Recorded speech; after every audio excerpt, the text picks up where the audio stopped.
नमस्कार, आपका बहुत-बहुत स्वागत है और आपका बहुत धन्यवाद भी है, जो आपने इस 3 साल के लंबे सफ़र में हमारा साथ दिया और हम नए-नए, अलग-अलग कानूनी पहलू पर आपसे चर्चा की और हमारा साथ चलता रहा। कल की बात है किसी ने मुझसे बड़ा एक सिंपल सा सवाल किया कि अगर कोई sale agreement to sale plain paper पे साइन किया हुआ है पार्टीज़ के बीच, तो उसके क्या लीगल वैल्यूज़ हैं या उसके क्या लीगल कॉन्सिक्वेंसेज़ हैं अगर वो सूट फॉर स्पेसिफिक परफॉर्मेंस में जाता है तो? इस बात को समझने के लिए हम कुछ फैक्ट समझते हैं कि कांचीलाल पाल ने एक एग्रीमेंट में इंटर किया सस्ती चरण बनर्जी से 99 में और उनका ये कहना था कि टोटल डील 3 लाख में हुआ प्रॉपर्टी का, जिसमें से 10 लाख रुपया उन्होंने एडवांस दिया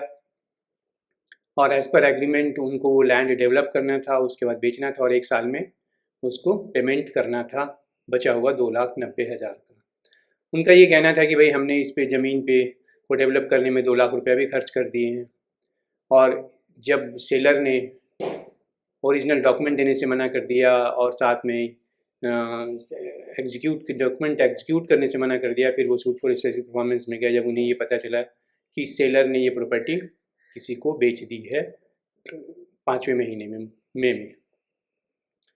सेलर का ये कहना था कि ये एग्रीमेंट जो जिसका जिक्र ये कर रहे हैं 99 का, मार्च 99 का, वो दरअसल इन्होंने हमसे धमकी देकर या अंडर थ्रेट या प्रेशर 10 लोगों को बुलाकर इकट्ठा करके मुझे बुला लिया और उसके बाद अंडर थ्रेट ये डॉक्यूमेंट साइन कराया एग्रीमेंट टू सेल का। और ये मार्च में था और मई में उस सेलर ने ये प्रॉपर्टी किसी को बेच दी, जो सब्सिक्वेंट परचेजर के रूप में इस बाद में जो सूट फाइल हुआ उसमें उसको पार्टी बनाया गया। तो ये बैकग्राउंड था। ट्रायल कोर्ट ने जो स्पेसिफिक परफॉर्मेंस का सूट फाइल हुआ, उसमें बहुत सारे इश्यूज़ बने। उसमें जो सबसे एक इम्पॉर्टेंट इशू था कि क्या प्लेंटिफ इंटाइटल है सेक्शन 36 के बेनिफिट का, चूँकि इंडियन स्टाम्प एक्ट के, क्योंकि जो डॉक्यूमेंट था, जो पेपर था, वो प्लेन पेपर पे था, तो उस पे सफिशिएंटली वो स्टाम्प नहीं था। तो एक इशू ये बनाया और सब इशू को तो डिस्कस किया ट्रायल कोर्ट ने, लेकिन अल्टीमेटली बोला कि ये जो डॉक्यूमेंट है, वो चूँकि अनसफिशिएंटली स्टाम्प्ड है, इसलिए ये एविडेंस में एडमिसिबल नहीं है और इसलिए ये जो रिलीफ मांग रहे हैं स्पेसिफिक परफॉर्मेंस का, वो नहीं दिया जा सकता और सूट को डिसमिस कर दिया। फर्स्ट अपील में कलकत्ता हाई कोर्ट जाता है, वहाँ पे डिवीज़न बेंच इसको सुनती है और ये कहती है कि नहीं, अगर इनसफिशिएंटली स्टाम्प था तो जो बायर है वो एग्रीएबल है, अभी भी वो तैयार है, उस पर जो भी पेनाल्टी लगता है, जो भी उस पर डॉक्यूमेंट पे स्टाम्प लगता है, उसको पे करने के लिए, और सूट को डिक्री कर दिया। मैटर सुप्रीम कोर्ट पहुंचता है। सुप्रीम कोर्ट के सामने भी वही सवाल था कि क्या ये जो डॉक्यूमेंट है वो एडमिसिबल है या नहीं है, खासकर सेक्शन 36 का स्टाम्प एक्ट में, चूँकि 35 तो क्लियरली ये कहता है कि भाई अगर डॉक्यूमेंट इनसफिशिएंटली स्टाम्प्ड है तो उस पर वो एडमिसिबल नहीं है।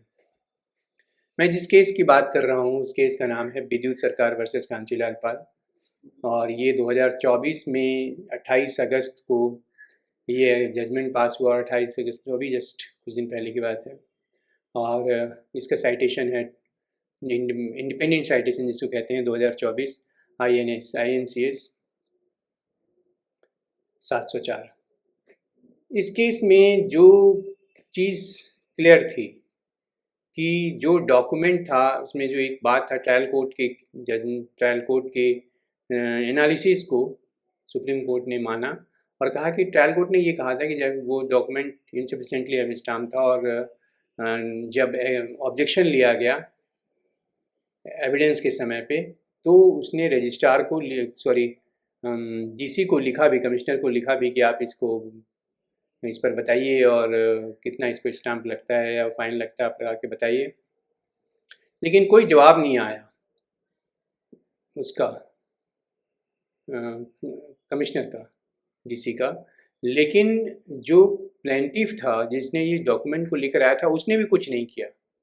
उसने भी कोशिश नहीं करी कि वो जाकर अप्रोच करे कमिश्नर DC को, कलेक्टर को, और उस पर स्टाम्प लगवाए और लेकर आए। तो ट्रायल कोर्ट ने ये कहा कि भाई जब तक वो जजमेंट पास हो रहा तब तक कुछ आया नहीं है, और उसने जजमेंट डिलीवर किया जिसमें वो नहीं माना उस डॉक्यूमेंट को एडमिसिबल। अब इस चीज़ को समझने के लिए सबसे पहले हम आपको कुछ लीगल प्रोविजंस को बताते हैं, तब ज़्यादा बेटर क्लियर होगा कि क्या स्टेटस होता है या क्या वैल्यू होती है किसी एग्रीमेंट का जो सिंपल प्लेन पेपर पे बनाया हुआ है, मतलब जिस पे स्टाम्प पेपर पे नहीं बनाया हुआ है, और क्यों प्रिकॉशन लेना चाहिए एज ए कॉमन मैन और एज एन एडवोकेट। जब भी आप एग्रीमेंट में इंटर कर रहे हैं तो स्टाम्प पेपर पे ही करना चाहिए, क्यों। तो इसमें सबसे पहला जो है सेक्शन जो मैं जिक्र करना चाहूँगा वो सेक्शन 35 है इंडियन स्टाम्प एक्ट का, जो ये कहता है कि अगर कोई इंस्ट्रूमेंट ड्यूली स्टाम्प नहीं है तो वो एविडेंस में एडमिसिबल नहीं होगा जब तक कि उस पर जो प्रॉपर स्टाम्प ड्यूटी है वो पे ना हो। दूसरा सेक्शन है रेलिवेंट, जो सेक्शन 36 है, वो ये कहता है कि अगर वो डॉक्यूमेंट एडमिट हो गया, कोर्ट ने एडमिट कर लिया, और अगर उस समय ऑब्जेक्शन नहीं किया गया तो बाद में इस पर ऑब्जेक्शन नहीं किया जा सकता और उसके एडमिसिबिलिटी को चैलेंज नहीं किया जा सकता, एक्सेप्ट सेक्शन 61 की बात करता है, जो कि हमें इस जगह नहीं एप्लीकेबल, इस जगह हमारे लिए रेलिवेंट नहीं है। तो सब्सिक्वेंट स्टेज पर एक बार एडमिसिबल हो गया तो सब्सिक्वेंट स्टेज पर इसको आप चैलेंज नहीं कर सकते इस ग्राउंड पे कि ये इंस्ट्रूमेंट एडमिसिबल नहीं है क्योंकि ये प्रॉपर्ली स्टाम्प नहीं है। इस केस में जो प्रेजेंट केस है उसमें सुप्रीम कोर्ट ने भी यही कहा कि जब प्लेंटिफ खुद विटनेस बॉक्स में आया और उसने इस डॉक्यूमेंट को एग्जिबिट करना चाहा तो डिफेंडेंट ने चैलेंज किया इससे को, और कोर्ट ने इसको नोट किया subject to objection of the objection raised by the defendant. और सेक्शन 36 इसलिए यहाँ एप्लीकेबल नहीं है क्योंकि वो एडमिट हुआ नहीं, उसके ऑब्जेक्शन को कंसीडर किया कोर्ट ने। सेक्शन 42 कहता है कि अगर ड्यूटी और पेनल्टी, कि जब भी कोई ड्यूटी और या कोई पेनल्टी इस पे होता है, अगर उसको पे कर दिया है और उस पर सर्टिफिकेट इशू होता है कमिश्नर के द्वारा, डीसी के द्वारा या कलेक्टर के द्वारा, तो वो सर्टिफिकेट की बेसिस पर फिर उसको एडमिसिबल माना जाता है। तो यहाँ पे जो डिफिशिएंसी थी उसको प्रेजेंट केस में उसको कवर नहीं किया जा सका। हालांकि ट्रायल कोर्ट ने भेजा था उसको, ये प्लेंटिफ की ड्यूटी होनी चाहिए थी इस स्टेज पर कि वो उसको फॉलो अप करता और हर एक तरीके से अपना रिप्रेजेंटेशन देता, लेकिन उसने भी फॉलो अप नहीं किया, और चूँकि कलेक्टर का भी नहीं आया तो जो डिफिशियंसी थी वो क्योर नहीं हुई। और जो ट्रायल कोर्ट ने उस समय डॉक्यूमेंट को एक्सेप्ट किया था लेकिन उसको विथ ऑब्जेक्शन किया था, तो हम ये नहीं कह सकते कि सेक्शन 36 के दायरे में आ गया और वो कोर्ट ने उसको एडमिट कर लिया था। तो इस लीगल प्रोविज़न के बैकग्राउंड में बड़ा कैटेगरिकली कोर्ट ने फाइंड किया कि जो ट्रायल कोर्ट का फाइंडिंग थी वो सही थी और हाई कोर्ट ने गलत किया। यहाँ पे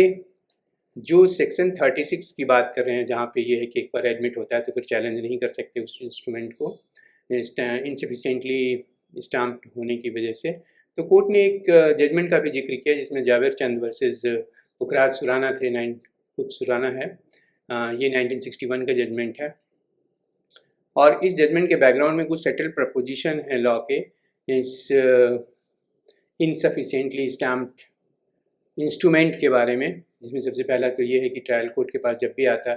तो ट्रायल कोर्ट को इमीडिएटली ऑब्जेक्शन अगर रेज होता है तो डिसाइड करना चाहिए, बट नॉर्मल प्रैक्टिस क्या होता है कि ट्रायल कोर्ट उसको छोड़ देती है कि भाई लास्ट जब आर्गूमेंट के स्टेज पर इसको डिसाइड करेंगे, जो कि सही प्रैक्टिस नहीं है, क्योंकि आर्गूमेंट के स्टेज पर फिर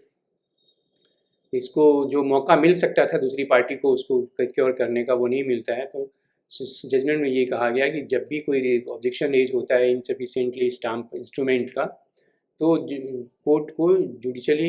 डिटरमाइन कर देना चाहिए, अपना माइंड जुडिशियल माइंड अप्लाई करना चाहिए उस चीज़ पर कि वेदर इट इज़ एडमिसिबल और नॉट। अगर इनएडवर्टेंटली अगर कोई डॉक्यूमेंट एडमिट हो भी गया है और बिना किसी जुडिशियल माइंड के अप्लाई किए हुए और बिना उस पर फाइंडिंग दिए हुए, तो भी उसको वो 36 अट्रैक्ट नहीं होगा, क्योंकि 36 में अगर कोई इंस्ट्रूमेंट को चैलेंज किया गया है तो जब तक कोर्ट अपना जुडिशियल माइंड नहीं अप्लाई कर देती तब तक उसको एडमिसिबल नहीं माना जाएगा। क्योंकि कई बार ट्रायल कोर्ट में एक प्रैक्टिस होता है कि लिख देते हैं objected, allowed subject to objection. तो इस तरह के केसेस में आप ये नहीं कह सकते कि कोर्ट ने इसको एडमिट कर लिया, बेशक वो एग्जिबिट भी कर लिया गया, बट अगर उसमें ये लिख दिया गया है कि objected and allowed subject to objection और केवल ऑब्जेक्टेड लिख के भी छोड़ दिया, तब भी ये 36 सेक्शन 36 स्टाम्प एक्ट एप्लीकेबल नहीं होगा, क्योंकि कोर्ट ने इस पर अपनी फाइंडिंग नहीं दी है। तो लॉ की ये ज़रूरत है कि जब भी कोई इंस्ट्रूमेंट ड्यूली स्टाम्प नहीं है तो कोर्ट की ये ड्यूटी है सेक्शन 33 में कि वो उसको इम्पाउंड करे और उसको भेजे 35 के तहत कलेक्टर के पास, जहाँ पे वो उस पर प्रॉपर स्टाम्प ड्यूटी लेगा, जो उसकी पेनल्टी है वो रिकवर करेगा। फिर उसके बाद वो एक सर्टिफिकेट इशू करेगा।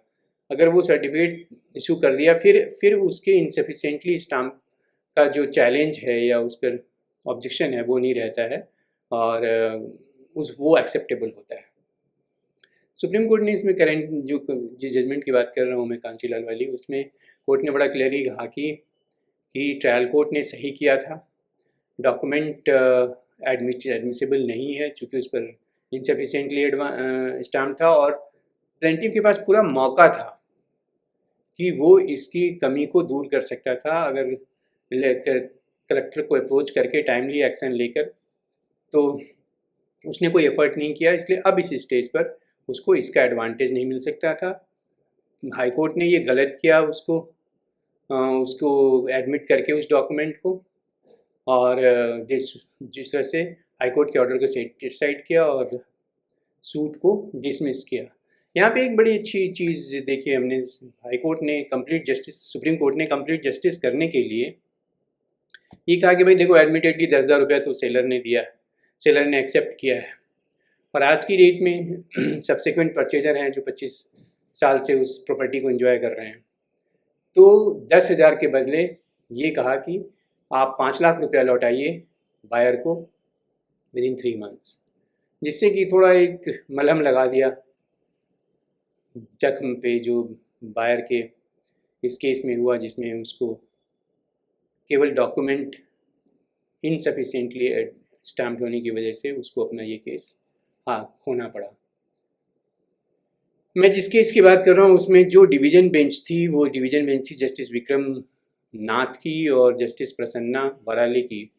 और इसमें हालांकि ये जो जजमेंट लिखा है वो जजमेंट लिखा है जस्टिस विक्रम नाथ ने, और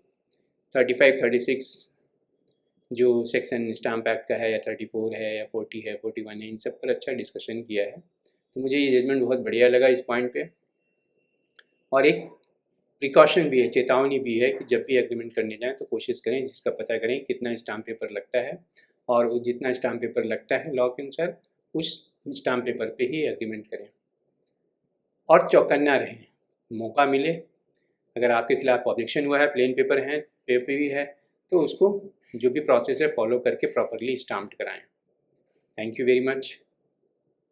अगर आपने चैनल सब्सक्राइब नहीं किया है तो सब्सक्राइब कीजिए, अपने सवालों को ज़रूर भेजिए, वो मेरे लिए बहुत ही अहमियत रखते हैं मेरे इस सिलसिला को आगे बढ़ाने के लिए। आज का सवाल भी किसी व्यक्ति के ज़रिए पूछा गया था, उसको मैंने जजमेंट के साथ समझाने की कोशिश की। Thank you very much.